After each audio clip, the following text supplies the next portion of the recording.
Menarik sekali pembahasan di Zoom meetingnya. Diawali dari seorang ayah.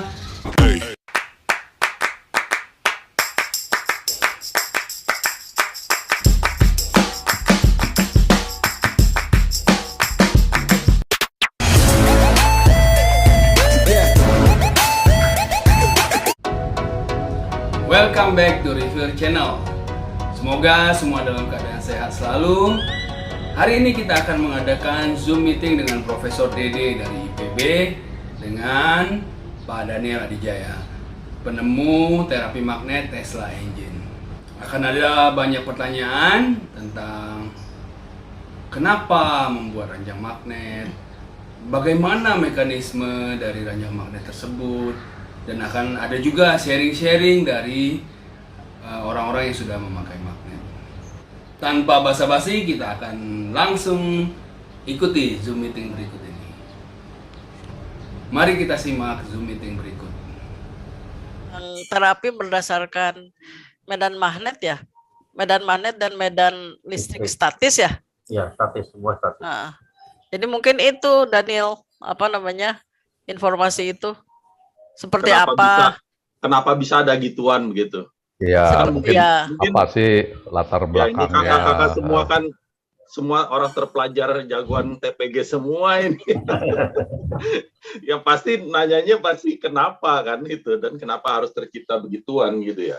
Iya, betul. Ya, betul. Sama seperti apa sih alatnya? Cara kerjanya bagaimana? Oke. Itu sih sebetulnya. Jadi, waduh, ini ceritanya bisa panjang nih.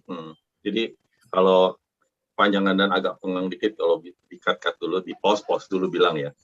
Ya, mungkin ini sifatnya interaktif aja ya, dan kalau ada yang langsung ingin ditanyakan silahkan aja. Oke. Ya, santai aja Pak Daniel. Mas Daniel. Jadi sebenarnya saya pakai magnet ini udah dari tahun 99. Berawal dari anak saya itu sering sakit. Anak pertama saya lahir tahun 95. Dari sejak dia lahir, kerja sakit melulu setiap sebulan sekali. Jadi saya berpikir bahwa bagaimana membuat dia sehat. Saya bilang ke dokter, tolong kalau bisa anak saya itu dibikin tidak sakit. Jadi kalau saya sebulan sekali ke dokter atau apa itu karena datang imunisasi, bukan karena dia sakit, diobatin, ntar berapa hari baik begitu ya. Tapi itu berlangsung bertahun-tahun, akhirnya sampai umur 3 tahunan, saya sedikit putus asa. Karena anak saya tetap sebulan sekali pasti datang ke dokter, panas, flu, demam, segala macamnya itu langganan dah. Pasti selalu seperti itu. Jadi, akhirnya ada yang bilang suruh datang ke Sinse di Gloria, pinter. Saya datengin, bawa ke Gloria, bawa minumin apa itu ya, jamu godokan ya, orang sedih bilang. Terus sebulan kemudian sakit lagi anak saya, ya akhirnya ke dokter juga gitu. Itu saya anggap suatu kegagalan lah. Sekali waktu mama saya itu jalan-jalan ke Amerika. Terus dia ketemu sepupunya. Sepupunya bilang keponakannya kecelakaan, terus kepalanya besar, terus dikalungi magnet, terus kepalanya cepat sekali kempesnya. Dokter sampai bingung, katanya seperti itu katanya.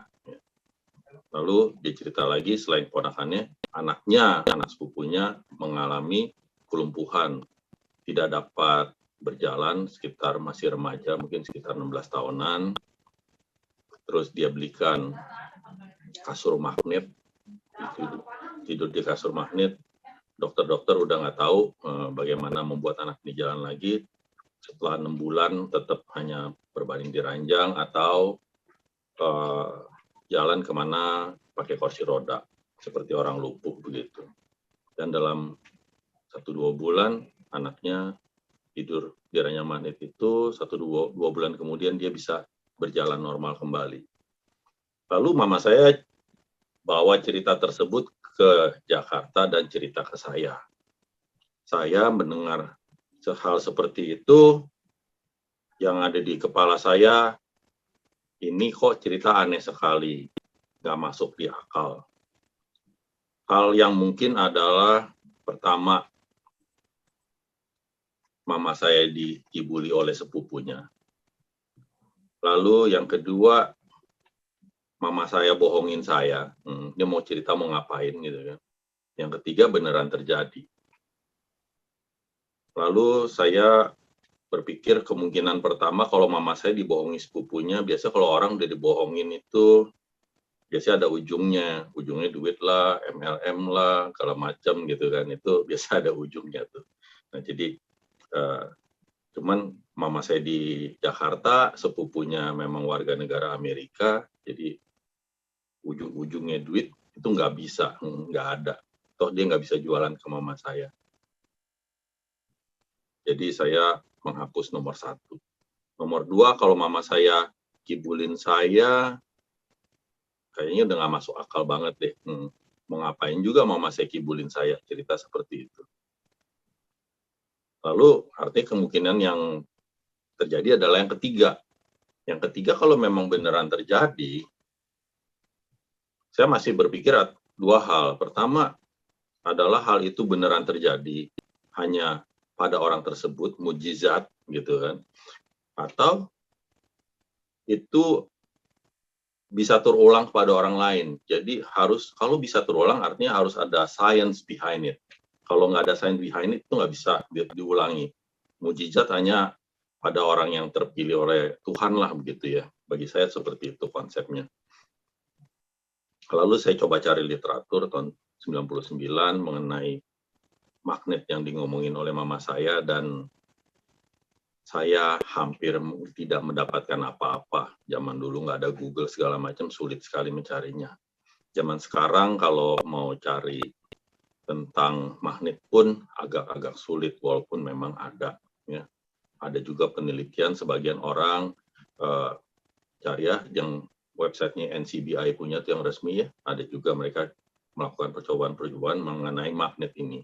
Tetapi itu juga baru-baru belakangan ini, dan yang mereka lakukan bagi saya waktu saya baca-baca tidak seperti yang saya lakukan. Saya melakukan sesuatu yang jauh lebih ekstrim.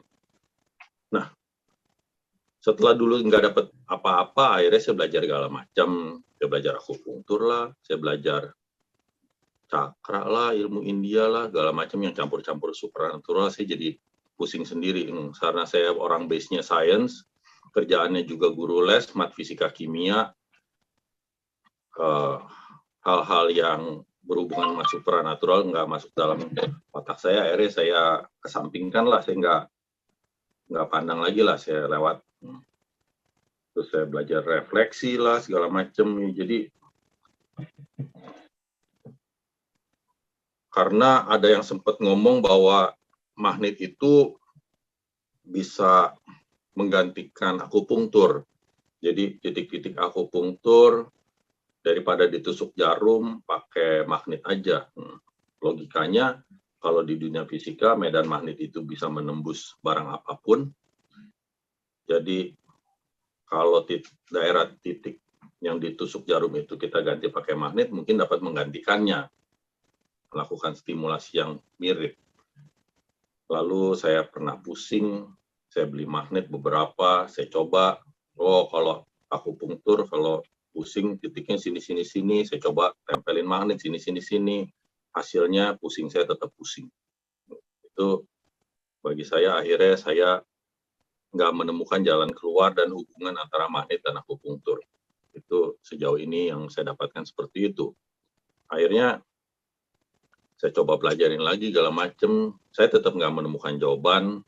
Akhirnya saya baca buku kedokteran.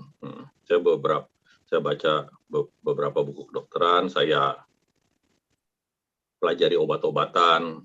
Kalau obat itu emang cara kerjanya seperti apa, kenapa obat harus ada side effect segala macam, kira-kira gitu. Itu yang saya pelajarin. Walaupun nggak ngafalin semua obat sih, karena saya bukan dokter. Alhasil, yang saya dapatkan dari mempelajari anatomi tubuh manusia segala macam secara keseluruhan, saya mau mencoba mencari organ terpenting di tubuh manusia yang perlu dirawat. Dan kenapa anak saya bisa sakit? Gitu. Kenapa anak saya sakit kalau panas dikompres jidatnya? Itu yang ada di pikiran saya. Itu semua saya coba cari kenapanya. Singkat cerita, saya terangin banyak di buku. Akhirnya, singkat cerita, saya mendapatkan kesimpulan bahwa organ terpenting manusia terpenting adalah otak. Tetapi otak nggak bisa dilakukan stimulasi oleh magnet, terlalu sulit. Kedua adalah jantung, karena jantung kita kalau berhenti langsung selesai hidupnya. Tapi juga tidak dapat distimulasi oleh magnet, karena kerja jantung itu terlalu cepat. Karena magnet itu mempercepat sesuatu, ya, metabolisme dipercepat dan macam-macam gitu ya. Akhirnya yang ketiga adalah liver.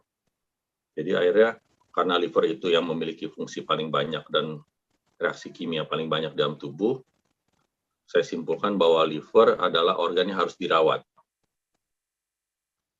Lalu saya bikinkanlah beberapa magnet, saya gabungkan magnet yang kecil-kecil dulu, kayak magnet kayak buat batu cincin. Saya buatkan buat anak saya tungguin anak saya sakit. Terus anak saya sakit beneran. Seperti jadwalnya, sebulan sekali sakit. Waktu dia sakit, saya bilang sama istri saya, ini panas nih anaknya. Tolong kali ini giliran saya yang coba obatin. Saya mau pakai dia magnet, jangan dikasih obat turun panas, jangan dibawa ke dokter, saya bilang. Ya mungkin istri saya pikir saya rada-rada gila dikit. Ya udah memang seperti itu. Habisnya saya melakukan sesuatu yang aneh gitu kan. Lalu istri saya bilang boleh, tapi dia tanya berapa lama. Ya udah, saya bilang berikan saya waktu 24 jam. Kalau dalam 24 jam ini tidak membaik, kita bawa ke dokter, kita kasih obat turun panas gitu. Waktu itu sore. Terus besoknya ternyata waktu saya udah pakai magnet, belum sampai 24 jam anak saya sudah sehat walafiat. Biasanya kalau anak udah demam gitu, dikasih obat, bawa ke dokter, anak saya biasanya seger dalam waktu 3-4 hari, baru bisa main keluar lagi, baru seger sedia kala, bisa main sama teman-temannya. Tapi kali ini, dalam kurang dari 24 jam, anak saya udah pergi main seperti tidak mengalami sakit seperti kemarin begitu. Istri saya kaget. Lalu berjalan waktu sebulan kemudian lagi, anak saya sakit lagi. Saya bilang, jangan bawa ke dokter lagi, jangan kasih obat turun panas, saya bilang. Terus saya tempelin lagi, saya ikatkan lagi tuh magnet. Magnet itu berupa kayak diikat-ikat lah gitu ya. Ribet banget zaman dulu. Saya ikatkan lagi, baik lagi, kejadiannya berulang. Kurang dari 24 jam anak saya bisa main lagi sama teman-temannya, keluar besok harinya. Nah, saya berpikir bahwa hal itu saya seperti balik lagi, tetap saya mengobati pada saat dia sakit. Padahal saya bilang saya tidak mau anak saya sakit. Karena sejak saat itu saya pakaiin anak saya magnet di livernya tiap hari. Akhirnya memang di bulan-bulan berikutnya anak saya tidak pernah panas lagi. Seperti itu. Dan anak saya yang umurnya 11 bulan, saya ikut-ikutin pakai magnet juga. Ya, jadi anak saya yang 1 3,5 tahun, yang 1 11 bulan, udah mulai pakai magnet sejak saat itu gitu. Kalau anak saya yang kecil itu, tadinya ada alergi, minum susu sapi, biasanya bisulan di mana-mana, bisa juga sempat keluar darah dari kupingnya karena ada bisul dalam kuping karena minum susu sapi, akhirnya dia harus minum susu soya terus. Tapi sejak pakai magnet sekitar setengah tahunan ya, dia jadi umur sekitar 1,5 tahun, dia udah bisa lagi minum susu sapi gitu, alergi susu sapinya hilang. Nah, mulai dari situ saya berpikir bahwa dengan orang bisa sehat seperti itu, anak saya bisa sehat, jadi saya juga pakai magnet. sejak saat itu, tahun 99. Tiap hari saya pakai. Saya pikir dengan reaksi kimia yang luar biasa di dalam tubuh yang sempurna, sehingga sintesa protein, pembentukan hormon segala macam, cikal bakal darah yang dari liver semua itu akan baik. Saya pikir akan menunda penuaan saya selama mungkin. Saya pikir. Ternyata waktu itu saya masih umur 30-an tahun 99.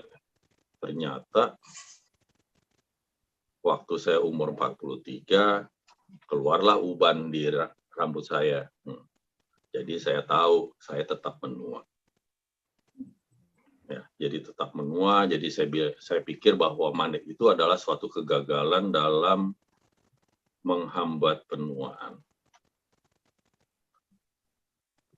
Tidak bisa untuk menghambat penuaan. Terus tahun 2014 ada outbreak Ebola di Afrika sana. Saya bilang, itu kan demam-demam seperti itu ya. Saya email WHO, saya bilang, saya ada solusi untuk virus, karena sejak saat itu saya sekeluarga nggak pernah ketemu yang namanya antibiotika, kalau yang namanya cuma infeksi virus gitu ya. Saya selalu diatasi oleh magnet. Saya sudah berpikir untuk membuat yang disebut, yang suka kakak saya sebut kayak Indra itu, Tesla engine itu. Udah ada di benak saya sebenarnya. Untuk menyelesaikan masalah Ebola. Saya email, ya jelas nggak dijawab lah oleh WHO. Orang gila ya, email WHO, orang dari negara mana juga mereka nggak tahu kali. Nah, karena istri saya juga bilang, emang kamu siapa? Email WHO, CDC Amerika juga saya email, kurang kerjaan sih memang. Ya udah, memang saya sadar kalau I'm no one gitu kan, jadi maybe I can be someone. Jadi akhirnya tahun 2015 saya menulis buku. Mungkin kalau buku laris dibaca orang tahu isi otak saya seperti apa. Mungkin mereka sadar bahwa oh memang ada solusi lain daripada dunia medis yang memang sampai saat ini untuk penyakit yang disebabkan virus selalu adalah sesuatu yang sulit, karena penyakit karena virus itu konsepnya adalah tidak ada obatnya gitu kan. Yang ada adalah bikin vaksin. Kalau vaksin nggak ketemu, jadinya ruwet. Seperti flu, akhirnya diulang-ulang terus. Ya, COVID juga kayak ginilah, masih jadi pertanyaan terus nih.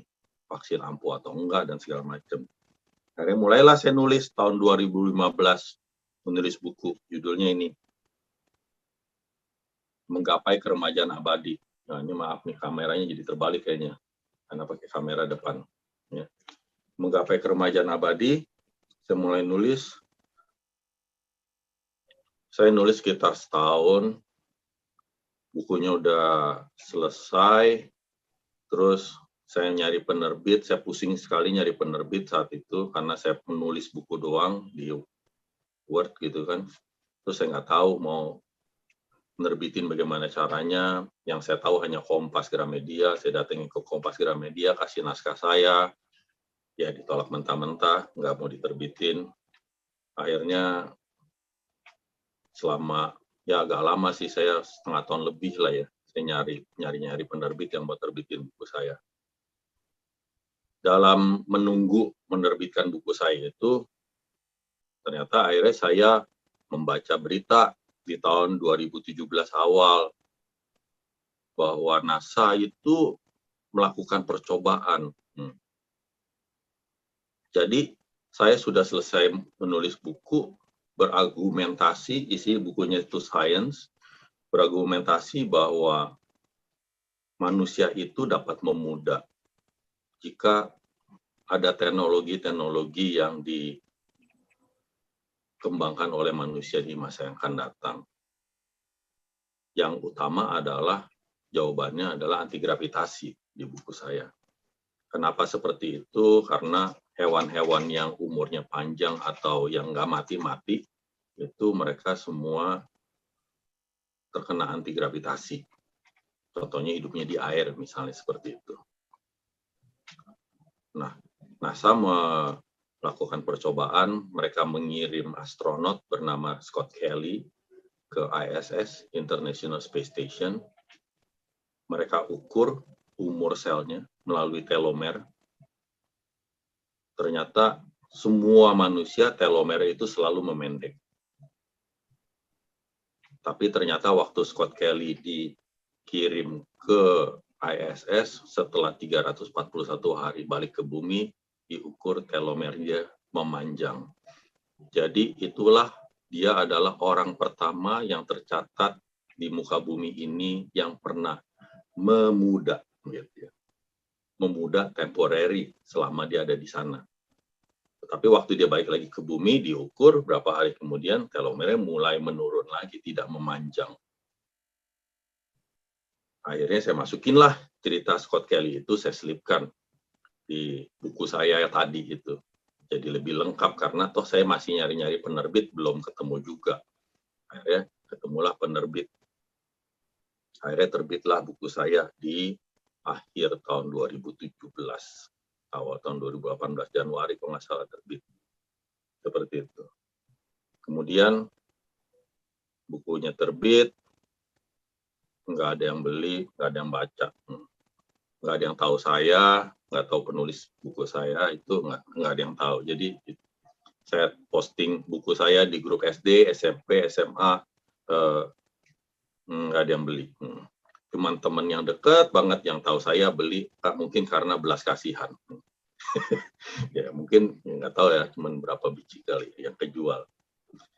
Nah, lalu tahun 2018 Desember, istri saya terkena kanker ovarium. Dioperasi tanggal 14 Desember. Stadium 4. Lalu istri saya setelah dioperasi, perjuangan gitu berat, dokter suruh kemo.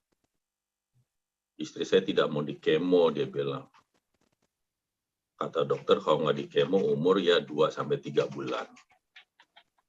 Tapi istri saya tetap nggak mau di kemo. Saya bilang sama istri saya, ya karena kamu nggak mau di kemo, saya bikinkan salah satu alat yang saya tulis di buku ini. Gitu. Mengenai medan magnet. Buku ini bukan hanya ngomongin magnet, buku ini ngomongin segala macam. Bisa ada banyak dinosaurus juga. Kalau yang demen paleontologi, dokter hewan, nah di sini banyak dinosaurus di sini. Ya, akhirnya saya bilang salah satunya saya bikinin alat mengenai medan magnet yang saya tulis di buku. Tujuan alat tersebut adalah yaitu menggapai kerajaan abadi agar sel-sel regenerasi lebih baik segala macam, mengenai stem cell bisa hidup dan segala macamnya, seperti itu. Lalu istri saya bilang oke, dibikinkan. 14 Desember dioperasi, 22 Desember keluar dari rumah sakit, 31 Desember jadilah alatnya, mulai dipakai. Lalu setelah 2-3 bulan, yang menurut vonis dokter istri saya akan meninggal, saat itu memang istri saya juga paru-parunya juga udah mulai tenggelam air, disuruh sedot juga saya diemin, saya nggak sedot, nggak bawa ke rumah sakit. Saya pikir kalau dia meninggal 2-3 bulan, kalau paru-parunya kerendam mungkin sebulan mungkin dia udah dipanggil Tuhan gitu. Jadi penderitaan karena kanker nggak terlalu lama. Itu yang ada di otak saya, karena saya begitu yakinnya bahwa alat yang saya bikin ini tidak akan berhasil pada istri saya. Tujuannya adalah untuk menahan penuaan atau bikin awet muda, segala macam. Bukan ngobatin orang kanker gitu. Kanker itu udah penyakit kayak serem banget kedengarannya bagi semua orang gitu. Malah istri saya ujung-ujungnya baik. Akhir April dokter bilang this is miracle. Lalu istri saya sebenarnya sudah pakai kantong kolostomi sejak operasi dari 14 Desember, khususnya dipotong. Saya minta sambung sama dokter, itu perjuangannya berat sekali, karena istri saya nggak di kemo, mau nyambung usus itu repotnya luar biasa, mondar-mandir. dokter tunda terus karena nggak percaya kalau istri saya itu sembuh gitu kan. Akhirnya setelah diperiksa segala macam, setelah 14 bulan kemudian, Februari tahun 2020, istri saya pakai lah. Boleh diperbolehkan oleh dokter untuk sambung ususnya lagi. Dan semua perjalanan kehidupannya itu melawan kanker dan segala macamnya, saya tulis lagi jadi buku ini. Menaklukkan kanker stadium 4 tanpa kemoterapi. Ini adalah sebenarnya diary istri saya yang saya tulis dari sejak dia sakit, terdeteksi sakit, sampai dia sembuh, diperiksa semuanya, sampai disambung lagi ususnya. Itu konsepnya itu seperti itu, cerita ringkasnya dari tahun 99 sampai tahun 2020. Tahun 2020 mulailah alat ini, udah buku saya terbit, alat ini mulai dipakai sama teman-teman saya, terutama yang mulai aware tuh teman-teman SMA. Mereka mulai datang, cobain alat ini, tiduran di ranjang magnet yang saya ciptakan ini. Ya memang saya sendiri jadi terheran-heran karena ternyata kok jadi memang sepertinya aneh. Teman saya ada yang udah haidnya nggak beraturan, terus berhenti udah 3 bulan, ada yang udah 6 bulan, yang seharusnya mestinya ya itu udah menopause lah ya, udah umuran segitu kan 50-an, udah wajarnya seperti itu. Waktu mereka mulai terapi, ternyata mereka dapat haid lagi dan teratur lagi sampai hari ini gitu. Dan itu terjadi bukan hanya di satu orang begitu, berulang ke beberapa orang lain, dan mulailah orang berdatangan, cobain ini alat, macam-macam penyakitnya, cobain. Waktu mereka melakukan rutin, ternyata mereka dapat benefit ya, yang berbeda-beda dari penyakit yang berbeda-beda. Gitu. Jawabannya apakah semuanya baik ya? Jawabannya ya tidak lah. Itu bukan alat sulap yang saya ciptakan gitu kan, karena hanya alat untuk dalam tanda kutip meremajakan tubuhnya. Seperti itu. Mungkin gitu dulu kali ya. Mungkin ada yang mau nanya atau apa ya? Saya pusing nih buat ceritain segala macam. Jadi kepanjangan. Saya nanya boleh ya? Boleh. Kalau dari dengar ceritanya Pak Daniel ini kan kayaknya memang kalau saya sih sependapat ya. Kalau magnet nih arahnya tidak ke penuaan ya. Kalau menahan penuaan kok kayaknya terlalu jauh. Kalau dengar dari ceritanya sih saya melihat saya dengar kayak sepertinya ada pengaruh ke metabolisme ya dari semua pengalaman yang dirasakan. Dan memang namanya pengobatan terapi ini kan responnya akan sangat ditentukan oleh individu. Jadi bisa saja cocok untuk satu orang, tetapi tidak cocok untuk yang lain karena memang setiap individu itu metabolismenya unik. Nah, yang saya belum terlalu paham ya, itu alatnya kerjanya seperti apa? Apakah dalam bentuk kasur, tempat tidur, atau dalam bentuk lempengan gitu yang ditempelkan ke bagian tubuh kita?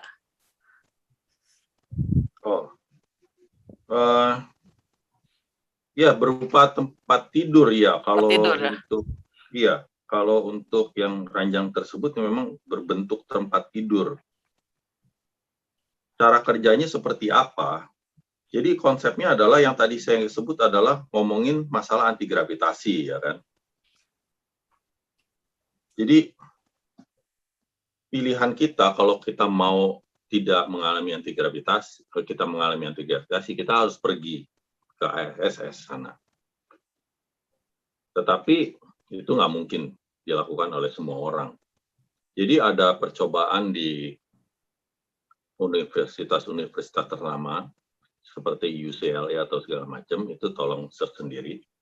Search saja levitation of small animals. Ya, levitation of small animals itu mereka lakukan, jadi mereka membuat misalnya ada magnet segede gini gitu ya. Terus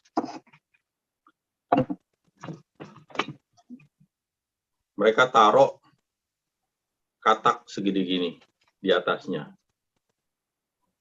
Ini magnet sekitar di atas 10 Tesla. Ditaruh katak seberat 20 gram. Katak itu tidak seperti ini, tetapi kataknya tetap mengambang di udara. Jadi magnet itu sebenarnya memang adalah salah satu alat anti gravitasi untuk makhluk hidup. Jadi benda di dunia ini dibelah jadi beberapa kategori magnet. Satu namanya ferromagnetik, di mana dia akan disedot oleh magnet yang kita tahu besi. Kalau besi sama magnet itu nempel. Yang kedua adalah paramagnetik.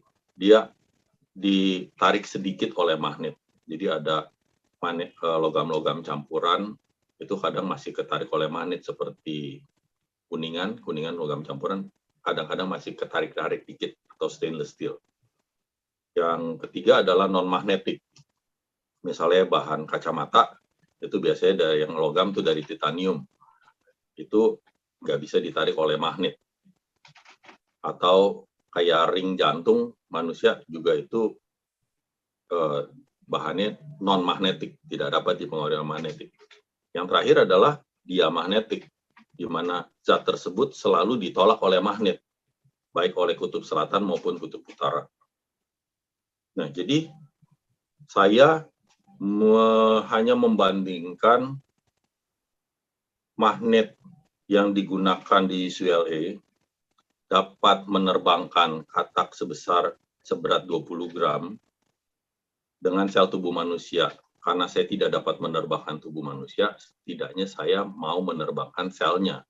Jadi kalau selnya mengalami antigravitasi buatan, ya diharapkan itu akan selnya akan bekerja seperti yang dialami oleh astronot Scott Kelly itu.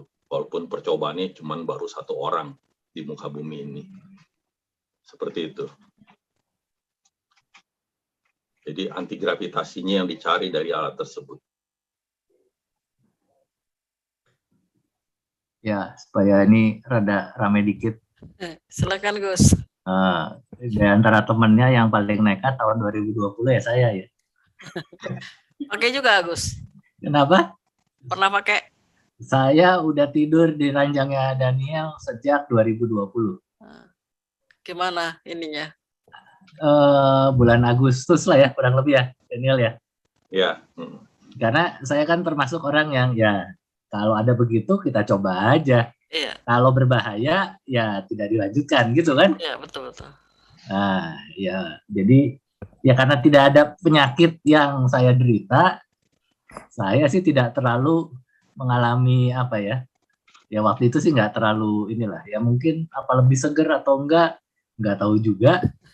Membandingkan aja, tapi kalau kolesterol nggak kena lah pokoknya. Kolesterol sih tetap aja tinggi. Nah, saya tuh baru sadar mungkin di bulan Desember 2020. Waktu itu tuh satu kantor tuh flu semua. Saya kalau rapat di sebelah kiri itu pasti ada orang flu, atau di sebelah kanan ada orang flu. Atau di rumah ada yang flu gitu. Tapi sampai hari ini saya tidak pernah kena flu. Berarti udah berapa tahun? Gitu, udah 2 tahun lah tidak pernah kena flu. Jadi memang itu baik istri atau anak tuh inget banget gitu, karena mereka sakit, saya nggak sakit. Di kantor orang semua sakit, saya nggak sakit gitu. Nah di situ ketika 2021 mulai pandemi, sebenarnya saya sih udah agak tenang-tenang juga. Ini saya nggak pernah ISPA lah pokoknya. Jadi minimal ada satu hal yang menenangkan gitu kan. Itu yang saya alami, sehingga saya bisa menyimpulkan side effect sih nggak ada, karena tidur 5 jam ya paling sehari. Itu pun juga karena tidak ada masalah, kadang-kadang juga bolong-bolong sih. Nah hal-hal lain kalau uban tetap masih ada. Jadi yang tadi disebutkan memang tidak memudahkan, tapi saya kemudian biasanya saya banyak cari di Google. Kembali ujungnya adalah metabolisme, setuju. Nah, itu belum banyak diteliti memang. Tapi ada beberapa penelitian sebenarnya menggunakan magnet. Saya sering share juga kan. Ada beberapa yang ya ke Indra, ke Daniel. Jadi memang saya sih berpikir ini arahnya harus ke ditelitinya adalah metabolismenya. Nah, yang saya temukan melihat ada yang hormon. Saya pernah salah nempel magnet di lambung, asam lambungnya tinggi. Kemudian langsung buang-buang air gitu loh. Artinya apa? Artinya sekresi enzim, hormon itu memang lebih tinggi. Saya pikir itu yang terjadi. Yang bisa terlihat kasat mata. Nah, karena sekresi dan ini lebih baik, ya kan semakin tua pasti hormon dan enzim kita berkurang kan? Nah, dengan itu tuh mungkin menjadi lebih aktif lagi, lebih banyak.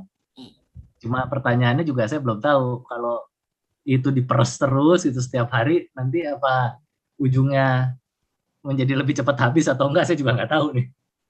Tapi sampai hari ini 2 tahun so far sih oke lah. Tidak ada side effect. Itu yang saya rasakan. Yang saya rasakan kedua mungkin saya pernah nyobain pakai untuk tiduran ya. Saya tuh ada tinnitus, udah lama sekali. Tinnitus tuh kuping berdenging. Berbagai macam cara terapi memang sudah dicoba, nggak ada yang berhasil. Termasuk magnet saya pikir nggak cocok. Jadi yang berhubungan dengan tinnitus atau istri saya vertigo, pernah dia sengaja tidur. Itu langsung jadi vertigonya. Tadinya cuma setengah pusing, begitu tidur, bangun dari situ langsung jadi.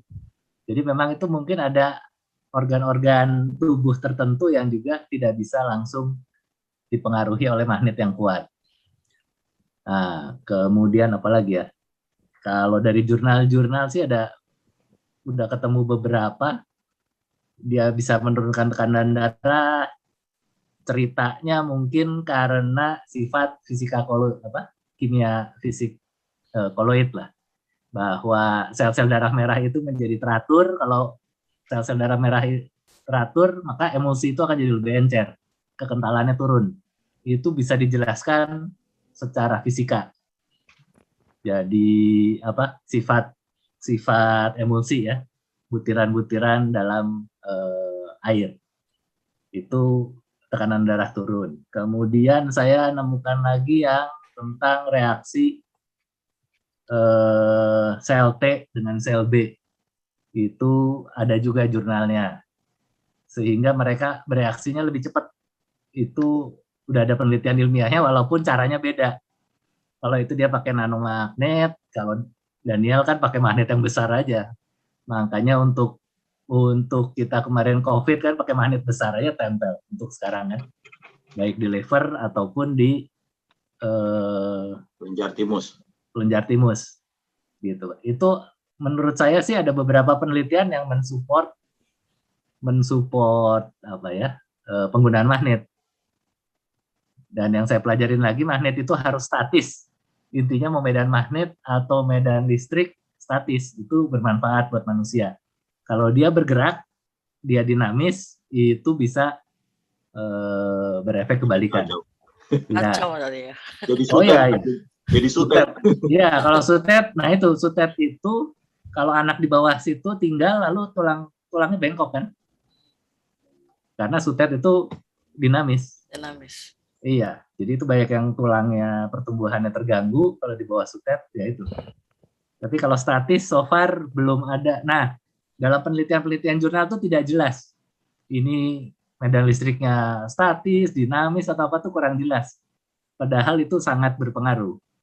Perbedaannya tuh ya banyak lah. Yang satu itu bisa membantu, yang lain bisa menghancurkan. Nah, mungkin tambahan sedikit, ya ini pengalaman kalau bergaul dengan kanker, kebetulan orang tua saya juga dua-duanya meninggal kanker. Beberapa saudara juga ada, mungkin nanti Syuli nggak tahu nih cerita. Karena yang saya pakai jaket Dr. Warsito ya, itu kan dia sebenarnya pakainya dinamis listriknya. Nah, dia mencari yang paling kecil yang mempengaruhi itu berapa sehingga terjadi kegagalan pembelahan sel. Nah, itu lebih susah lagi nyarinya karena mungkin selnya bisa berbeda-beda juga untuk sel kanker di hati, kanker di payudara dan sebagainya. Dia kan sudah ada bukti positif untuk berhasil untuk payudara dan otak misalnya. Tapi kalau ginjal nggak bisa. Ternyata kalau ginjal nggak bisa karena listrik di ginjal itu lebih tinggi daripada listrik yang bisa dihasilkan oleh alatnya gitu. Jadi mungkin tidak semua alat juga bisa digunakan untuk segala macam. Intinya mungkin begitulah kalau pengalaman, karena saya sih ya senang nyoba aja. Segala macam dicobain gitu. Bener, saya punya untuk tinnitus tuh laser. Laser itu dicoba untuk ke telinga. Ya nggak jalan juga gitu ya. Atau ditaruh ke hidung untuk sinus. Kebetulan saya nggak ada sinus. Lalu sekarang tuh kita punya alat namanya, itu kalau pernah ke fisioterapi kan ditempelin lalu ototnya bergerak sendiri ya, karena listrik. Ya. Ya, jadi ada berbagai itu. Lalu karena Daniel waktu itu mau bikin alat apa lagi pakai suara, Daniel ya. Saya juga beli lagi. Ada alat lain gitu. Ya nggak berfungsi juga lah menurut saya sih. Kalau hal-hal yang masih tidak saintifiknya masih diragukan. Tapi kalau ini karena saya senang yang mencoba, ya ada beberapa hal yang saya bilang, yang saya bisa bicara ada hasilnya, saya bicara ada hasilnya. Itu aja yang saya rasakan. Kak Agus beli itu ya? Emang LFG itu ya? Iya, tapi kecil, portable. Yang segini-gini ya? Iya, lebih kecil lah. Pokoknya alat-alat sekarang kecil-kecil. Ntar Bu boleh Dede, lihat lah. Bu Dede, mau nanya Bu Dede. Silakan Pur. Iya, ngelanjutin ini Pak Daniel. Kan tadi Pak Bu Dede bilang tuh metabolisme. Memang kan metabolisme masing-masing orang berbeda. Ya, berdasarkan pengalaman Pak Daniel nih, alat yang Bapak pakai ini apakah bisa? Tadi memang Agus udah menceritakan pengalamannya sih, tapi pengalamannya Pak Daniel mau tanya apakah ini berlaku? Alat ini berlaku untuk semua orang yang datang untuk mencoba atau memakai tempat tidur Tesla Bapak. Itu pertama satu. Terus yang kedua, apakah pengobatan ini tuh disebut dengan pengobatan alternatif atau apa? Karena mau tanya, misalnya kayak orang tadi penyakit diabetes atau kanker atau penyakit yang lainnya lah. Apakah setelah dia pakai ini kan Pak Daniel pengalaman tadi kan bisa sembuh. Apakah setelah ini dia perlu ke dokter lagi? Misalnya kan kalau orang penyakit diabetes mungkin dia harus makan obat diabetes. Apa setelah ini dia nggak perlu lagi karena dia udah sembuh? Atau orang yang sakit kanker udah sembuh kemudian dia nggak perlu ke dokter lagi untuk maintain supaya tidak ada selnya tidak melakukan apalah perubahan atau seperti apa? Itu yang kedua Pak yang saya tanyakan. Terus kemudian yang ketiga, kan Pak Daniel sudah buat tuh Tesla, tempat tidur Tesla. Itu berapa besar kekuatan magnetnya itu memang sudah dihitung ya Pak ya. Kalau itu memang sudah benar-benar bermanfaat untuk tubuh manusia. Cuman itu aja Pak saya tanya Pak Daniel. Makasih Pak Daniel. Oke. Pertama, apakah untuk semua orang? Jawabannya itu adalah untuk umum ya. Untuk umum. Dan seberapa besar itu saya sesuaikan dengan yang saya sudah tulis di buku. Ini buku ini ada angka-angkanya segala macam ini. Ya. Jadi sebenarnya itu adalah konversi angka yang ada di buku yang saya tulis sendiri. Sebenarnya ini buku hanya cerita hanya imajinasi saya awalnya. Gitu. Tapi saya akhirnya ciptakan tuh alat karena istri sakit gitu kan konsepnya. Ya, saya konversi dari udah ada angka yang saya berargumentasi gitu ya. Argumentasi saya tuh seperti ini dan saya ciptakan. Apakah itu harus seperti itu? Ya itu hanya awalnya dari argumentasi di buku saya sendiri saja gitu. Jadi memang harus segitu menurut saya itu sangat subjektif jelas. Lalu untuk nanya soal kanker tadi ngomong diabetes, jelas setiap penyakit itu beda penanganannya segala macam ya. Tapi semuanya adalah sama, di mana kalau orang yang saya anjurkan pakai alat saya untuk melakukan terapi, saya tetap suruh mereka untuk periksa ulang kondisi mereka itu ke dokter. Karena bagi saya, pemeriksaan paling akurat mengenai kondisi kesehatan seseorang, jawabannya adalah medis. Pemeriksaannya. Ya. Tapi toh medis juga tidak menyelesaikan semua permasalahan penyakit, kan gitu kan. Makanya ada orang tetap meninggal. Kalau ada suatu pengobatan yang bisa tidak bikin orang meninggal, ya semua orang akan datang ke tempat tersebut, kan gitu ceritanya. Jadi tetap sampai saat ini semua peralatan, semua teknologi dalam pemeriksaan kesehatan jawabannya ke medis. Orang kanker pakai alat saya suruh begini, ntar berapa lama, 1 atau 2 bulan, saya suruh balik ke dokter, periksa membaik atau tidak, buat tahu bagaimana respon tubuhnya terhadap terapi yang dilakukannya, seperti itu. Demikian juga diabetes. Diabetes waktu mereka terapi, nggak semata-mata langsung, hari ini terapi, besok nggak boleh minum obat diabetes ya, waduh, silakan, ntar besok kakinya dipotong, ntar malah jadi busuk, urusannya repot, kan gitu. Ini ada aturan mainnya semuanya. Kebanyakan obat-obat rutin yang disebabkan oleh faktor penuaan, seperti diabetes, orang masalah jantung yang perlu pengencer darah segala macam, tetap harus dikonsumsi seperti itu. Daniel mau nanya ya. Boleh. Manggil Daniel aja ya, soalnya adik kelas. Betul, panggil nama lah. Oke.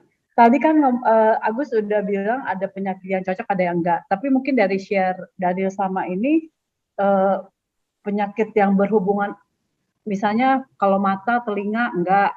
Tapi kalau otot masih bisa, itu ya, penyakit apa aja yang kira-kira udah bisa. Terus kalau udah tidur di ranjang magnet, berarti harus terus-terusan tidur, atau misalnya cukup berapa bulan. Udah gitu, nggak apa-apa nggak terapi tidur di ranjang magnet. Kalau dia nggak beli ya, kalau Agus kan udah beli. Kalau nggak beli itu harus terus-terusan sepanjang segala masa atau gimana gitu. Ya, itu aja. Thank you. Oke. Pertama, kalau yang jadi di buku saya itu saya cerita bahwa manusia kalau mau sehat itu ya kita tahu jawabannya, kita harus tidur yang cukup gitu kan, kita harus makan makanan yang sehat, konsumsi vitamin gitu kan, olahraga gitu dong. Tetapi di buku saya juga berargumentasi bahwa ternyata manusia memerlukan sesuatu yang lain. Jawabannya, contohnya medan magnet dan medan listrik yang statis, gitu. Sebesar seberapa, ya itu tertulis di buku, gitu kan. Seberapa banyak orang yang udah dapat manfaatnya, biasanya sharing-sharing itu saya taruh di Telegram, di grup Telegram tuh Magnesium Info, bisa dibaca itu sharing-sharing mereka tuh. Itu Kak Agus sudah ngikutin dari awal tuh orangnya sebenarnya siapa aja, di chat WA-nya Kak Agus pasti mestinya ada sama persis dengan yang ada di Telegram. Yang penting-penting saya masukin gitu biar orang lain bisa baca. Cuman saya taruh di Telegram jadi anonimus, saya nggak enak aja sama orang-orang itu karena grup WA kan cuma 200-an orang lebih. Kalau di Telegram ribuan masalahnya gitu. Itu seperti itu. Jadi kalau nanya tujuannya mau sehat, terus mau terapi di ranjang tersebut, ya jawabannya ya seumur hidup. Karena bagi saya itu seperti vitamin yang hilang gitu, yang nggak diperoleh oleh tubuh manusia, padahal itu diperlukan. Begitu ceritanya. Oke. Jadi harus kelihatannya harus seumur hidup ya, terus-terusan. Kalau ya, menurut saya kalau dia ada sakit, udah dan misalnya sudah mulai sembuh, sebenarnya dia boleh nggak pakai magnet lagi nggak sih? Nggak tidur gitu. Kalau dia nggak punya, kalau Agus punya nggak ada masalah gitu. Dia nggak punya. Ya boleh. Boleh aja. Gini, masalahnya kembali lagi, jangan melihat ini sebagai metode pengobatan. Oh. Karena kalau berpikirnya metode pengobatan kan obat sakit lalu dikasih obat. Ini kan bukannya dikasih obat. Pendekatannya adalah membiarkan tubuh itu memperbaiki diri dengan lebih baik. Jadi mau sakit atau tidak sakit. Nah, kalau ada yang sakit, ya kembali lagi sakitnya karena apa? Kalau sakitnya mungkin gini, kalau saya prinsipnya ada hal yang lebih mudah untuk menyelesaikan sesuatu masalah. Jadi kalau masalahnya itu saya luka terpotong dan terpotongnya itu dalam, yang paling mudah itu ya dijahit gitu loh. Atau kalau ini kan memperbaiki, sebenarnya dengan ini ada beberapa contoh juga bahwa kalau cuma baret aja atau kena goreng, kena minyak gitu, dengan magnet itu sembuhnya lebih cepat. Itu banyak yang sudah mengalami gitu.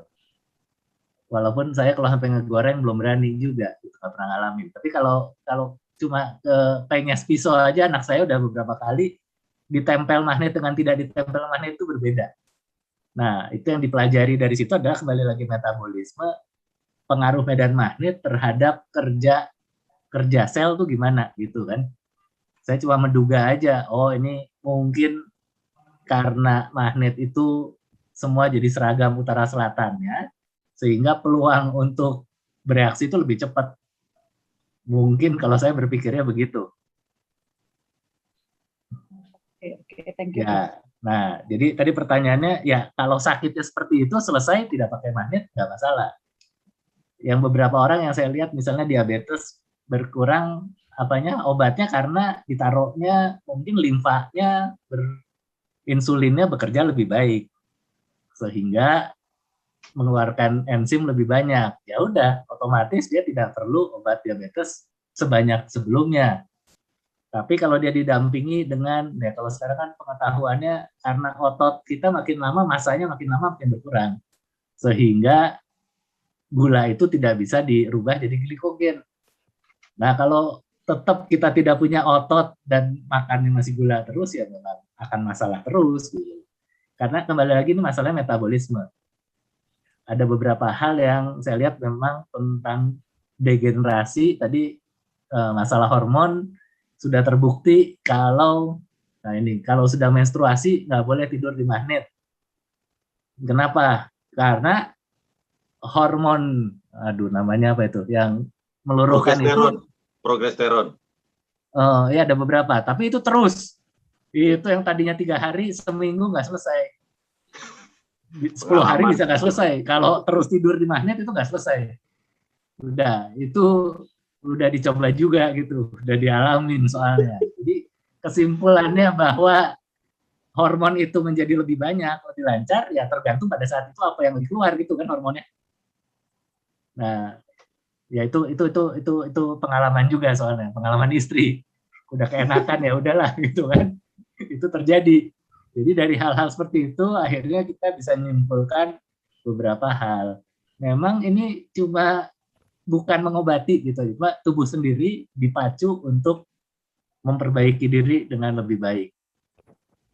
Nah ini cerita lagi aja, mungkin sedikit cerita tentang telomer, karena Daniel bicara tentang telomer. Anak saya tuh lagi belajar, terus lagi suruh bikin paper, saya bilang ya udah coba pelajari tentang telomer, sehingga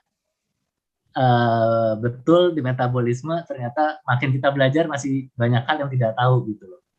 Kenapa orang menganggap telomer gak ada gunanya gitu kan, cuma bagian ujung dari kromosom lah, dari gen. Ternyata itu juga ada gunanya gitu kan.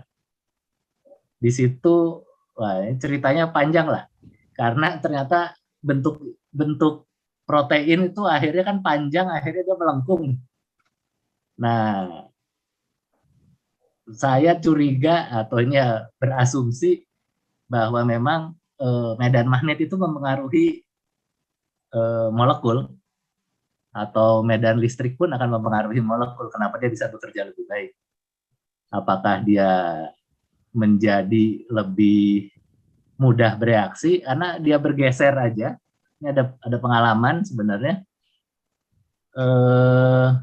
Saya lupa di enzim atau di apa, ditambahkan satu ikatan sehingga dia lebih stabil. Nah, kalau tidak ada ikatan itu dengan medan magnet mungkin bentuknya menjadi lebih stabil enzimnya. Contoh lagi, nah mungkin bisa di teknologi pangan sih bisa dicoba. Ada jurnal dia pakai medan magnet untuk fermentasi. Ternyata dia bisa 17% lebih cepat. Itu mungkin bisa dicoba deh. Kalau itu, karena memang dugaannya kan mempercepat metabolisme. Ternyata bukan cuma metabolisme tubuh manusia. Itu jurnalnya ada fermentasi alkohol 17% lebih cepat. Kalau buat Aku sudah industri, nyoba tuh Gus, bikin anggur itu belanja mana? iya, itu zaman dulu kan, sekarang kan udah nggak nyoba. Nah sekarang yang kalau mau dicoba, asumsinya ya itu tadi lebih cepat. Itu udah ada jurnal tapi kalau untuk itu. Ya mungkin ini Hanifah nih yang orang kimia nih bisa menghubungkan. Tapi kalau saya pribadi sebetulnya punya pengalaman juga Gus pada saat menggunakan terapi magnet ini. Cuman memang bentuknya bukan ini ya, bentuknya bukan tempat tidur. Jadi pada saat saya terkena stroke ringan di tahun 2018, terus kan saya terapi ke rumah sakit holistik di Purwakarta. Nah, salah satu terapi di sana itu adalah magnet, menggunakan magnet. Hanya memang bukan bentuk tempat tidur. Dan itu memang ada katanya sih memang medan magnet statis juga gitu. Saya tanya juga. Secara prinsip sih sebetulnya masuk akal ya. Jadi kayaknya di tubuh kita ini kan penuh dengan reaksi-reaksi metabolisme yang notabene sebetulnya sama saja dengan reaksi kimia. Jadi mungkin benar seperti Agus bilang, bisa juga pengaruhnya nanti ke mempercepat reaksi tertentu yang ada di fermentasi. Nah, tapi saya juga kalau saya menganggap ini ya terkait dengan pertanyaan Ipur ya, apakah ini pengobatan? Jelas bukan pengobatan. Menurut saya sih ini harus berdampingan dengan medis. Jadi tetap ini salah satu ikhtiar kita untuk sehat kalau buat saya sih. Jadi kalau dalam bayangan saya tubuh kita tuh kayaknya kalau makan macam-macam itu kan katanya banyak radikal bebas gitu kan. Nah, kacau lah reaksi di dalam tubuh kita. Nah, magnet itu semacam upaya untuk mencoba mengatur kembali kekacauan reaksi kimia yang ada di dalam tubuh kita. Kayaknya sih seperti itu. Jadi makanya secara logika saya juga termasuk yang agak-agak percayalah dengan efektivitas magnet ini. Karena memang belum mencoba pakai kasurnya punya Agus, nanti boleh juga tuh coba. Karena masih saat ini efek dari stroke itu masih terasa buat saya. Kayak keseimbangannya masih belum 100%. Jadi upaya ke sana sudah berbagai macam cara saya lakukan. Nah, makanya yang belum saya coba adalah yang magnet ini. Jadi makanya saya pengen tahu gitu, pendekatan menggunakan terapi ini seperti apa. Iya. Ya, nggak ngapa-ngapain, cuma tidur doang. Iya. Saya mau tanya nih, Daniel ya. Kalau selama ini kan, mungkin pertanyaan saya ini lebih ke arah empiris ya. Pengalaman itu ya, kan banyak orang yang terapis. Kira-kira ada yang penyakit apa atau keluhan apa tuh, satu yang dia makin parah kalau di magnet, kedua yang adalah yang tidak ada efek ya, jadi biasa aja, ketiga yang paling sering sembuh gitu berdasarkan pengalaman yang berobat. Kira-kira 3 macam tuh apa gitu? Oke, yang pertama kalau yang jadi makin parah saya belum pernah lihat. Tetapi kalau orang kanker memang jadi makin parah, ya jawabannya bukan gara-gara terapi magnet jadi parah. Kalau kanker emang parah sih, namanya juga penyakit. Nggak semua orang kena kanker juga sembuh juga pakai terapi ini gitu ya. Tergantung kondisinya. Karena ada orang datang-datang, saya udah badan udah kuning semua, selang udah berapa selang keluar dari badan kayak gitu, itu ya toh akhirnya makin parah dan nggak selamat. Ya, jawabannya bukan karena terapinya, emang orangnya makin parah aja. Itu yang pertama, saya belum pernah lihat orang jadi makin parah. Yang nggak ada efeknya jawabannya banyak. Tapi ya contohnya tadi Kak Agus juga udah ngomong soal misalnya vertigo ya, vertigo juga nggak efek tuh. Dan biasanya kan makanya kan vertigo yang belakangan saya tiap kali tulis di grup bukan suruh tiduran di ranjang magnet, tapi saya suruh tempelin magnet di sini kan, suruh TM kan gitu. Belakangan udah mulai ada komunitasnya jadi lebih jelas kayaknya di dalam penggunaan magnet ini agar tidak salah gitu ya. Terus ada juga yang nggak ada efeknya itu biasanya yang saya perhatikan sampai saat ini itu yang berhubungan dengan saraf. Jadi kayak orang otis jawabannya ya nggak ada efek sama sekali gitu. Anak-anak otis pada pakai, menurut saya itu nggak ada efek sama sekali. Makanya saya lagi ciptain alat berikutnya yang pakai medan listrik dan kelihatannya berdampak cukup baik pada anak-anak otis karena mereka bermain dengan saraf. Ya, makanya pakainya medan listrik. Ya, tapi itu baru percobaan jangka pendek, baru sejaman, tapi mungkin nanti akan yang dilakukan percobaan dalam jangka yang lebih panjang gitu, karena bikinnya lama banget. Yang saraf-saraf seperti itu. Terus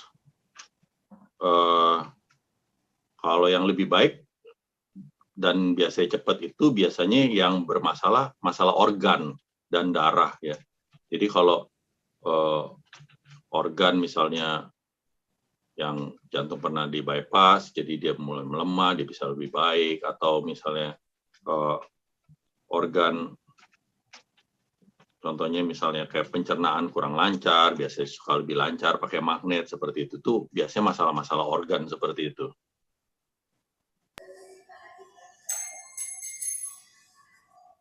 Dan masalah darah ya, darah. Biasanya kalau sifat magnet itu kayak apa ya, mungkin lebih mengencerkan, karena darahnya jadi lebih lancar kan di dalam badan. Ya, itu seperti itu. Ada orang nggak yang dia salah pakai tuh, kayak tadi kan vertigo ya, dia salah posisi lah ya. Jadi nggak salah gitu cara pakainya. Jadi membuat penyakit dia tidak membaik atau justru malah makin parah. Bisa seperti itu nggak? Ya, jadi kalau dia lebih nggak enak ya kayak itu salah pakai kan, Kak Agus udah nyobain karena dia memang penasaran juga. Misalnya dia tempelin di mahnya kan, terus akhirnya malah jadi parah kan, kayak gitu. Itu memang ada beberapa tempat yang memang juga nggak boleh dipakai magnet. I see, oke. Ya, makanya ada komunitas ini membantu sih orang jadi bisa bertukar pikiran, bisa nanya-nanya, jadi semua bisa dapat informasi lebih banyak gitu. Jawabannya tetapi efeknya itu pakai magnet itu kan termasuk non-invasif dalam artian kalau kita minum obat kita keracunan kena efek samping ya udah dah kita bingung dah ngatasi ini gimana. Kalau magnet kalau kita tempel nggak enak di mahnya ya tinggal copot aja magnetnya, ntar nggak berapa lama udah hilang lagi efek magnetnya gitu, nggak terus-terusan.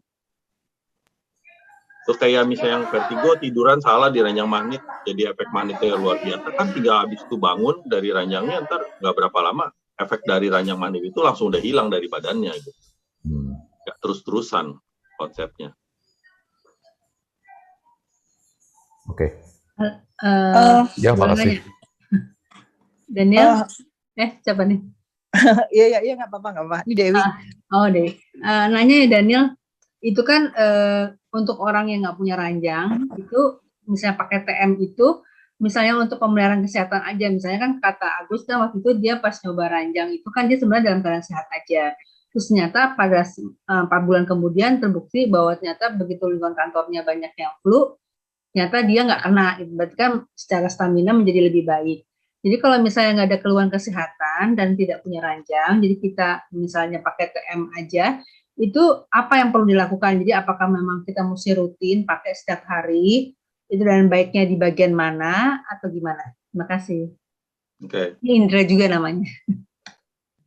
Ya jadi jawabannya untuk pakai magnet ya, kan dulu juga kan saya nggak punya ranjang, tapi saya udah pakai magnet dari tahun 99 dan saya pakai itu setiap malam, bukan setiap hari. setiap malam waktu mau tidur. Kemanapun saya pergi, keluar kota, keluar negeri, selalu saya bawa. Saya nggak pernah ketinggalan magnet satu hari pun. Itu dipakai di apa? Di kelenjar timus itu apa? Di liver doang dulu. Oh, liver doang. Iya, tapi sejak COVID saya anjurin agar ditambahin di kelenjar timusnya di sini. Oke. Gitu. Ya, kasih Daniel. Sama-sama. Dan teman-teman mau sharing, waktu itu saya tuh pernah kayaknya gara-gara masak ya, pokoknya waktu di dapur gitu ketusuk apa gitu di tangan, saya juga nggak jelas, nggak ngerti kenapa, tapi pokoknya kayaknya gara-gara di dapur tuh kena kotoran dari dapur masak-masak gitu, terus kayak merah, agak infeksi, merah. Saya pikir tuh cuma merah aja, ada keluar darah, saya keluarin dikit, terus saya diemin aja karena saya anggap enteng aja, cuman kayak gitu. Ternyata hari keduanya masih darahnya itu masih ada dikit gitu. Cuman karena kayak sepelein, udahlah saya diemin, saya nggak kasih obat, saya nggak apain gitu, karena kenanya juga nggak jelas, mungkin cuman ketusuk sayur atau ketusuk apa gitu. Ternyata pas hari kedua kok rada kayak ada rasa cekot-cekot dikit. Saya tempel magnet, siang tuh saya tempel, terus sorenya saya tempel terus, nggak tahu berapa lama, saya sorenya saya pikir loh kok makin sakit, mah cekot-cekot gitu. Itu sore, malamnya saya makin sakit gitu, saya diemin aja, saya udah nggak tempel. Jadi waktu ditempel magnet juga kerasa cekot-cekot, saya masih cuek aja gitu. Pas besok paginya baru bangun, saya kaget kok sampai menjalar ke tangan merah-merahnya. Saya foto, saya tunjukin ke dokter bilang waduh itu infeksi, itu harus buru-buru dikasih antibiotik. Terus diinfus antibiotik waktu itu saya, terus ya udah sembuh. Cuman dari situ saya jadi ngerasa itu kayaknya magnet itu membuat peredaran darah lancar. Karena ada infeksi, jadi infeksinya jadi ikut lancar naik ke dalam gitu, naik ke seluruh peredaran darah.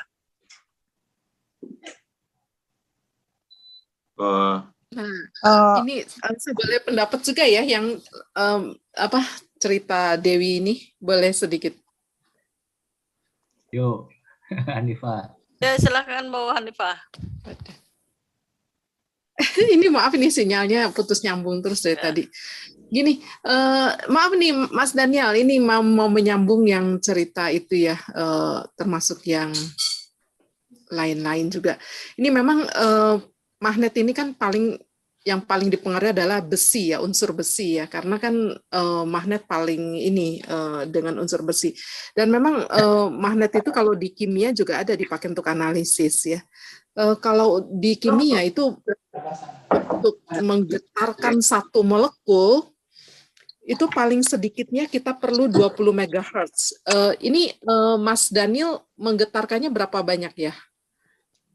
Oke, kelihatannya ini ada salah persepsinya.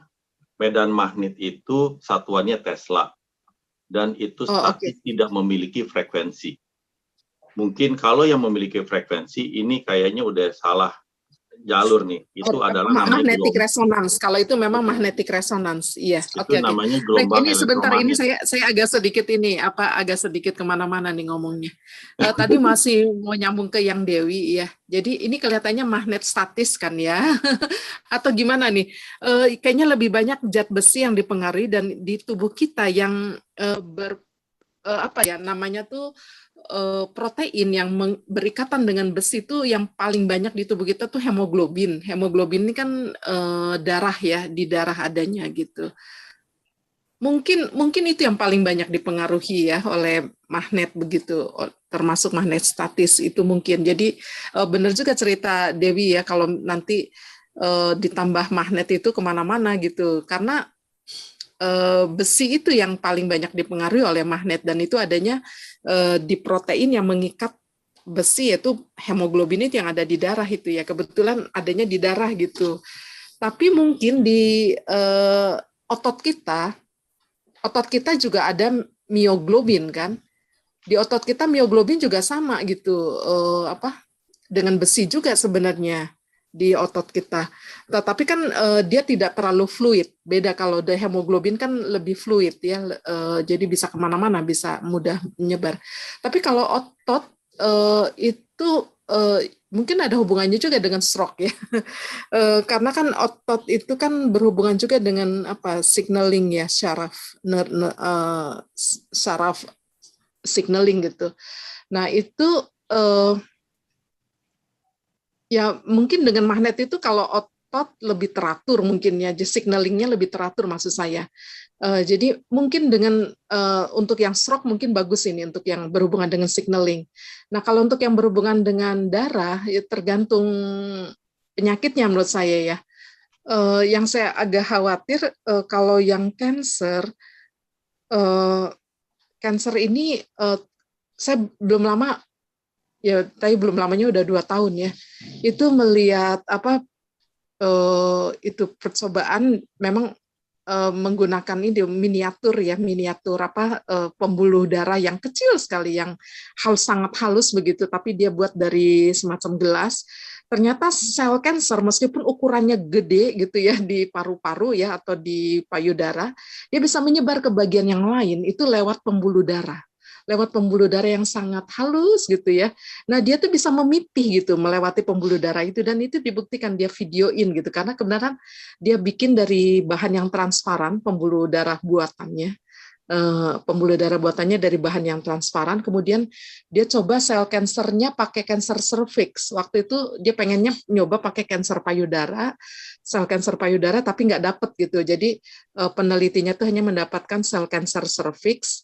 Nah itu memang ini kelihatan banget itu sel kanker tuh pindah dari satu bagian ke bagian yang lain. Dia memipihkan diri masuk itu lewat itu pembuluh darah yang sangat kecil begitu. Tahu-tahu ada di tempat yang lain. Tapi itu kan memang tidak dipengaruhi oleh aliran darah ya. Jadi artinya si sel kanker sendiri itu yang aktif begitu, yang hidup begitu ya, pindah ke sebelah. Saya kurang tahu sel kanker ini juga banyak mengandung unsur besi ya. Kalau itu saya kurang tahu komposisinya ini yang sel kanker ini. Mudah-mudahan dari pengalaman Mas Daniel menterapi banyak orang, mudah-mudahan tidak ada kejadian yang kansernya lebih menyebar gitu maksud saya. Karena pernah ada percobaan itu ya, termasuk yang ini ya, yang kalau darah kan kumannya lebih menyebar ya bersama darah begitu. Nah ini mudah-mudahan yang sel kanker juga tidak berbeda dengan yang tadi ya, tidak menyebar kalau yang sel kanker. Mungkin malah lebih lebih terganggu metabolismenya sehingga sel kansernya bisa kolaps. Mungkin ya karena dengan magnet ini gitu. Jadi dia tidak sempat kemana-mana gitu. Karena mungkin juga magnet ini mempengaruhi signaling di dalam sel kanker itu sendiri ya. Jadi sel kansernya bingung gitu mau gerak kemana mungkin ya kalau dengan adanya magnet. Jadi kemudian percobaannya waktu itu tidak dipengaruhi dengan magnet, jadi bagus juga tuh kalau percobaan yang itu di bawah medan magnet, apakah sel kansernya masih bisa pindah ya lewat saluran yang tipis, yang sangat kecil tadi ya, dengan memipihkan diri misalnya gitu, apakah masih bisa pindah. Menarik juga nih. Saya sih berharap kalau untuk sel kanker tidak menyebar gitu, berbeda dengan pembuluh darah gitu, berbeda dengan darah maksud saya. Silakan itu aja dulu ya yang dari saya. Ini itu juga ini saya masih asumsi saya ya seperti itu. Silakan Mas Daniel sekalian menjawab yang punya Dewi ya. Maaf ini. Ya. Pertama saya nggak tahu Pak Dewi itu udah pernah pakai magnet TM123 belum ya awalnya. Saya nggak tahu itu ceritanya bagaimana. Karena biasa orang tahu. Saya pakai, saya rutin pakai TM123. Jadi gitu waktu ya. itu saya rutin pakai. Terus waktu itu karena infeksi itu memang saya tuh cuek banget, saya tuh nggak nganggep gitu loh, nggak nyangka, kaget. Waktu luka saya tempelin magnet memang kerasa cenut gitu. Iya. Waktu besoknya sampai merah gitu, saya foto ke dokter juga bingung loh, kok bisa cepet banget ya, cuma sehari udah bisa menjalar sampai ke situ. Terus kan buru-buru di antibiotik, dia sih bilang, kali kalau nggak diinfus takutnya bisa nyebar, bisa sepsis. Jadi waktu itu saya mikir, oh berarti memang benar nih magnet itu bagus untuk aliran darah. Tapi kalau ada infeksi, jadi memang kan salah yang kena saya yang pertama itu nggak saya antiseptik. Itu memang salah sejak itu ya pelajaran juga. Kalau kita ada luka harus buru-buru di antiseptik. Oke. Jadi Jadi ya memang ada bagusnya. Kalau saya sih mikir magnet itu bagusnya mempercepat aliran darah tuh. Kalau ngelihat kasus infeksi saya bisa nyebar cepat. Itu Iya. masalah infeksinya aja yang masalah gitu. ya jawabannya sih kalau itu kan jelas bahwa itu masalah bakteri. Jadi Heeh. jawabannya lagi adalah siapa yang menang siapa yang kalah sih. Ya kalau bakteri kan. Ya. Jadi maksud saya ini pengalaman aja. Jadi kalau orang ada infeksi harus buru-buru ditanganin infeksinya, jangan malah dikasih magnet jadi mempercepat aliran darah. Itu kayak yang pengalaman saya kayak gitu. Sharing aja. Ya. Thank you. Thank you sharingnya. Oke. Terus untuk tadi soal masalah hemoglobin segala macam perlu saya bahas sedikit nih. Besi Fe. Fe itu ditarik magnet. Fe itu memiliki dua jenis bilangan oksidasi. Satu Fe2+, satu Fe3+. Yang di hemoglobin itu dia terbentuk senyawa kompleks. Fe yang ada di situ adalah Fe2+. Bukan yang 3+. Ya, Fe2+ itu sifatnya itu adalah non-magnetik. Ya, sifatnya non-magnetik itu Fe2+. Lalu waktu saat oksigen mau dilepaskan untuk melakukan oksidasi di sel gitu kan, karena dia mau membawa oksigen ke seluruh tubuh, dia ada sepersekian detik Fe2+ itu berubah jadi Fe3+, terus balik lagi jadi Fe2+. Itu proses tubuh manusia tuh seperti itu. Fe3+ itu adalah suatu radikal bebas yang nggak boleh terlalu lama ada di badan. Gitu. Makanya dia hanya cuma sepersekian detik, dia balik lagi ke Fe2+ setelah melepaskan oksigennya. Nah itu Fe3+ pun termasuk bahan non-magnetik. Gitu. Sifat bahan non-magnetik dari Fe3+ lebih non-magnetik dibandingkan Fe2+. Karena elektron tak berpasangannya lebih dikit. Gitu. Ya. Jadi efek dari magnet terhadap hemoglobin bukanlah begitu cara kerjanya, jawabannya udah pasti. Efek dari magnet itu lebih bekerja lebih kuat pada senyawa ion. Jadi ion-ion tubuh, Na, Cl, Mg, segala macam itu bekerja lebih kuat dibandingkan ke senyawa-senyawa seperti itu. Makanya senyawa non-polar seperti kolesterol, jawabannya sangat tidak dipengaruhi oleh magnet. Jadi kalau orang kolesterol mau pakai magnet berharap turun, perlu doanya yang kuat. Kan gitu. Ya nggak bakalan turun gitu. Jangan harap pakai magnet bisa turun kolesterolnya, karena dia kolesterol termasuk senyawa lemak yang non-polar. Jadi magnet pertama akan kuat mempengaruhi senyawa ion. Karena kalau konsep dari fisika, senyawa kalau dia ion positif dan ion negatif terkena medan magnet, dia akan mendapatkan gaya yang berlawanan. Kalau yang satu ke atas, satu ke bawah. Kalau yang ini ke bawah, ini ke atas. Jadi nanti akan terjadi putaran di dalam pembuluh darah bagi ion-ion tersebut. Sedangkan kalau untuk senyawa polar, ya seperti itu juga. Ujung-ujungnya akan agak sedikit ketarik, dia akan jalannya muter gitu, senyawa polarnya. Kalau ini senyawa polar, ujung plus, ujung min, kalau tadinya kedorong darah, dia akan seperti ini. Waktu dia kena medan magnet, dia akan jalannya seperti ini, muter. Di dalam pembuluh darah itu, teorinya tuh seperti itu. Gitu. Ya, jadi jangan menghubungkan besi di dalam tubuh dengan magnet. Besi di dalam tubuh manusia non-magnetik semua gitu.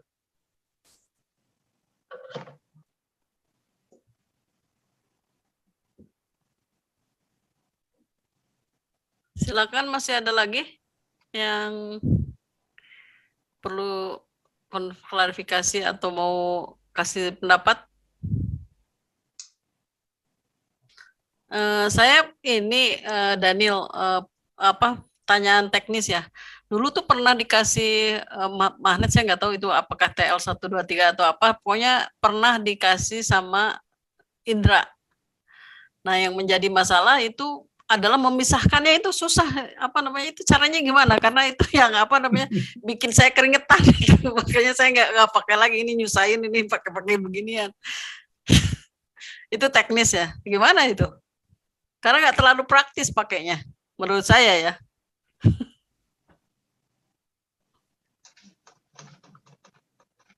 Ya, digeser sih jawabannya. Kalau nggak bisa digeser, jawabannya pakai alat. Alatnya bisa berupa pintu lemari, kita bisa Oh. geser begitu. Dan kalau sudah dipisahkan, jangan ditempelin lagi gitu. Kalau Ya itu ditempelin lagi bikin masalah memang. bener, bikin keringetan itu.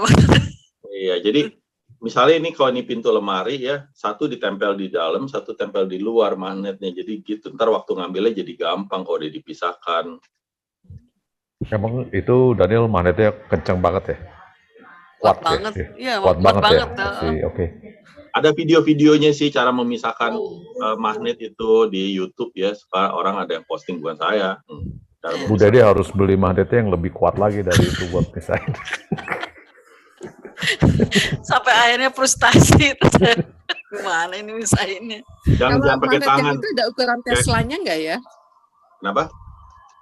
Magnet yang seperti yang Bu Dede punya itu ada ukuran Teslanya nggak, Mas Daniel? Jadi magnet itu kalau yang dijual di luaran itu ada pakai berdasarkan grade namanya. Ya, ada grade N35, 40, 42, 45, paling tinggi itu N52. Kalau N52 itu magnetnya diekspos oleh kumparan sebesar 5 Tesla dan jadinya itu ntar dia 1,4 Tesla. 1,4 Tesla itu artinya sebesar 14.000 Gauss. Ya, itu untuk grade N52. Jadi tergantung grade yang kita gunakan itu seperti apa, yang level yang mana gitu. Kalau yang dipakai Dewi itu berapa tuh kekuatan magnetnya? Biasanya sih saya anjurin untuk orang-orang umum pakainya N45 sih. N45 Kecuali ya? kalau badannya gemuk sekali, agak gemuk, baru grade-nya naik. Atau ukurannya lebih besar lagi gitu. Ya mulai dari yang kecil lah ya. Iya. Yang kecil aja susah misainnya mau Iya gede-gede. makanya bikin frustasi itu. Loh, sorry, Dra, bukannya N52 ya? Yang beli di tempatmu itu? Iya 52 lah. Ya, kalau pesen dari Daniel ya pasti 52. Iya, berarti punya aku 52. 52 yang 25 ya kalau nggak salah. 25 mili ya. Diameter 25 mili. Tapi kalau orang kurus sih saya nggak anjurin sih pakai N52, cari yang kecilan dikit, cari yang grade yang turun di bawah dikit. Oh gitu. Dewi kan kurus. Magnet bisa ngurusin badan nggak? Nggak bisa, kan nggak bisa ngurusin lemak, kolesterolnya nggak bisa, apalagi fat. Bisa Tahu jadi dari pagi turun. sampai siang kerjanya ngelepasin magnet kurus. Nah benar, keringetan soalnya. Betul. Iya. Kalau nempel susah banget. Nempel susah banget itu. Bisa nurunin lemak. Keringetan. Nyimpennya dipisahin, nyimpennya. Baik, yang lain masih ada yang mau ditanyakan atau punya pengalaman lain terkait penggunaan magnet? Yayu, halo Yayu, Lucky mungkin? Lagi dengerin Bu Dede. Tertarik aja. Iya, sama sih. Daniel, jadi sewaktu-waktu kalau misalnya nggak ada keluhan gitu ya, terus gitu kita nyoba ranjang Tesla kayak Agus itu ya sah-sah aja sih ya sebenarnya ya. Mute Daniel. Mute. Ya asal jangan lagi haid aja. Oh ya. Oke. Kasih. Kalau kenapa kalau hype jadi banjir atau gimana? Nggak berhenti. Oh. Thanks for watching. Menarik sekali pembahasan di Zoom meetingnya. Diawali dari seorang ayah yang ingin anaknya memiliki imun tubuh yang kuat, tidak sering sakit lagi. Dan ada juga pembahasan-pembahasan lainnya tentang terapi magnet, ada juga kesaksian tentang orang-orang yang sudah memakai magnet. Jika video ini bermanfaat, kalian bisa share ke teman-teman kalian Dan juga jangan lupa like dan subscribe-nya. Terima kasih, salam sehat, salam magnesium. Bye.